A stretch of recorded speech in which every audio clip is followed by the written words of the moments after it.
ओम सभी को नमस्ते जी। मैं कृष्ण शास्त्री आर्य समाज निवाड़ी यूट्यूब चैनल पर आप सभी का हार्दिक स्वागत करता हूं।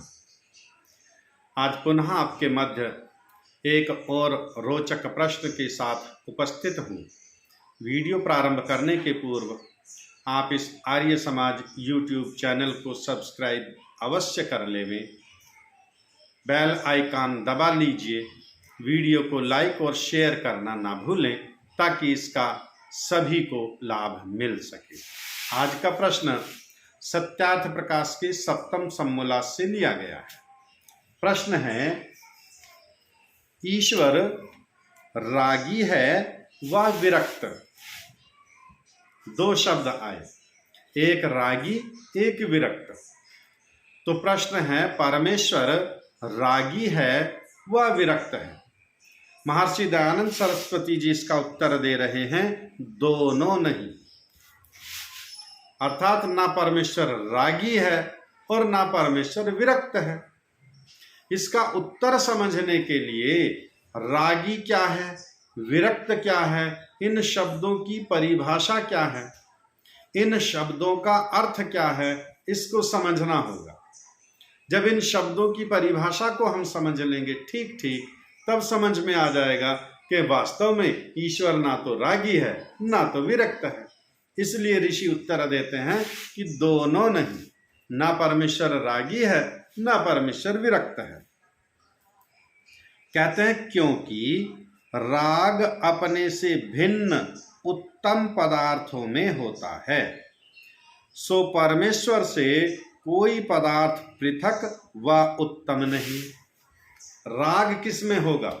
जैसे एक छोटा सा बच्चा है, उसको चाहिए खिलौना। वो माता से, पिता से, अभिभावक से, दादा से, दादी से विनती कर रहा है, निरंतर विनती कर रहा है, दादाजी मुझे खिलौना दिलवाओ, माता जी मुझे खिलौना दिलवाओ, पिताजी मुझे खिलौना दिलवाओ। माता पिता कई बार डांट देते हैं, तुम्हें तो वैराग हो गया, बस एक ही राग हो गया, खिलौना दिलवाओ खिलौना दिलवाओ, एक ही राग एक ही राग। इसी का नाम राग है। ये तो एक छोटी सी चीज है, बच्चे का उदाहरण है। बड़े बड़े मनुष्यों को भी तो राग है। किसी को धन कमाने का राग, किसी को प्रसिद्धि का राग, किसी को भवन बनाने का राग, किसी को जमीन खरीदने का राग, किसी को गाड़ी खरीदने का राग। अर्थात जो अप्राप्त वस्तु है उसे प्राप्त करने की तीव्र इच्छा का नाम राग है। और कह रहे हैं कि परमेश्वर तो रागी है नहीं। क्यों?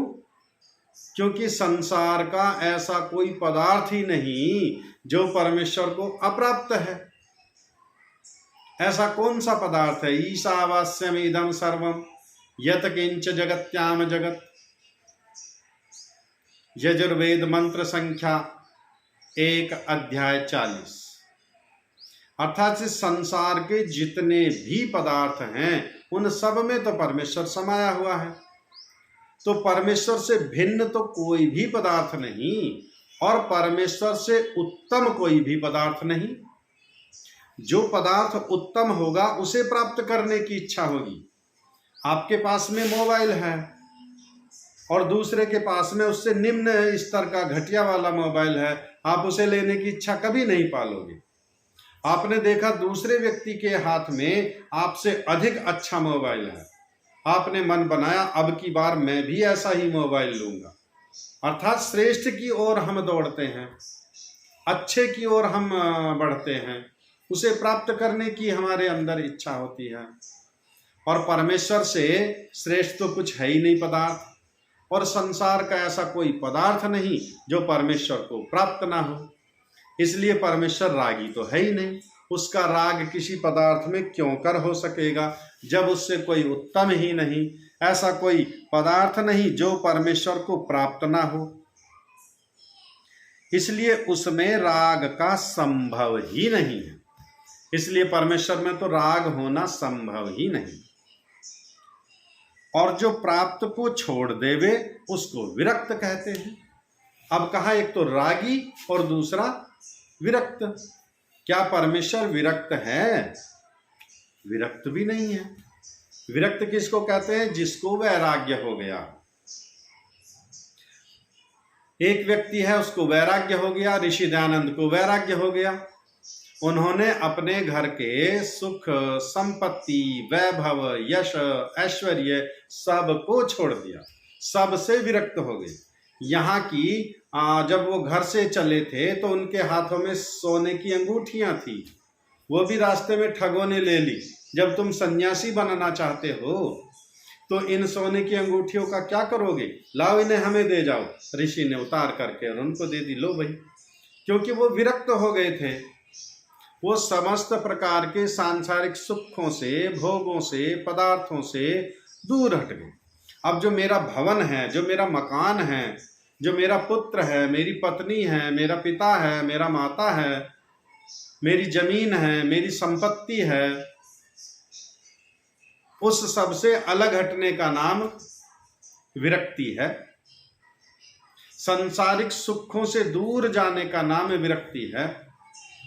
भौतिक पदार्थों को त्याग देने का नाम विरक्ति है। संसार का ऐसा कौन सा पदार्थ है जिसे परमेश्वर छोड़ सकता है? छोड़ ही नहीं सकता।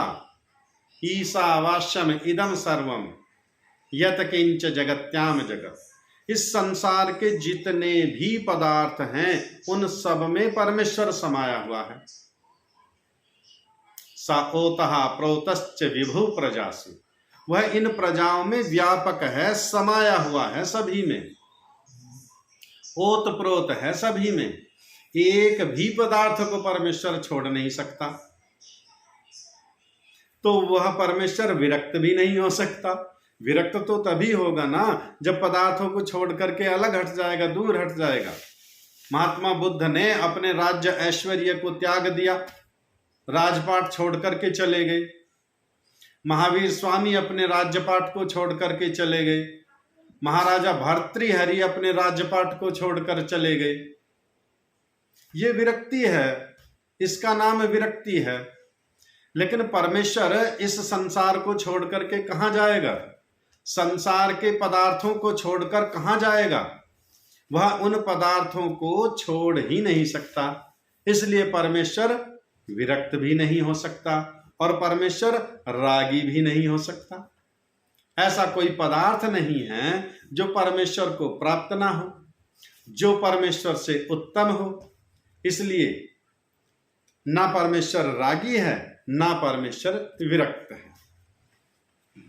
शीघ्र ही आपके मध्य ऐसे ही एक और रोचक प्रश्न के साथ उपस्थित होंगे। तब तक के लिए आप सभी को नमस्ते, सभी का धन्यवाद।